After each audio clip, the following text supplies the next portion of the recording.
سابق وزیر اعظم پاکستان عمران خان کی اڈیالہ جیل میں صحافیوں سے گفتگو۔ رجیم چینج آپریشن اور 9 مئی دونوں ہمارے خلاف سازش تھی اور ہمیں ہی مجرم بنا کر ہمیں ہی سزا دی جا رہی ہے۔ دونوں معاملات میں ہم نے انکوائری کی ڈیمانڈ کی اور دونوں میں انکوائری نہیں کی گئی۔ میں آج بھی یہی کہتا ہوں کہ جس نے 9 مئی کی فوٹیج چرائی اسی نے 9 مئی کروائی۔ ہمارے خلاف سازش ہوئی اور ہماری حکومت گرائی گئی۔ سائفر ہمارے خلاف آیا تھا اور اس کا کیس مجھ پر اور شاہ محمود قریشی پر بنا دیا گیا۔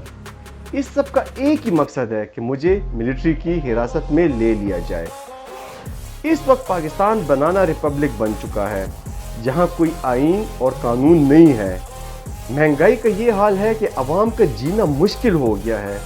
لوگ خودکشیاں کر رہے ہیں۔ اب دنیا بھر میں یہ خبریں چل رہی ہیں کہ پاکستان میں بجلی کا بل گھر کے کرائے سے زیادہ ہو گیا ہے۔ آئی پی پی کا بحران روز بروز بڑھتا جا رہا ہے۔ مہنگائی میں پسی ہوئی عوام پر ہر مہینے بجلی کا بل قہر بن کر گرتا ہے۔ ان چند خاندانوں نے، خاص طور پر شریف اور زرداری خاندان نے، اپنے ذاتی فائدے اور دولت بنانے کے لیے ملک میں بجلی کا نظام تباہ کر دیا ہے۔ 2 سال میں معیشت مکمل تباہ ہو گئی ہے۔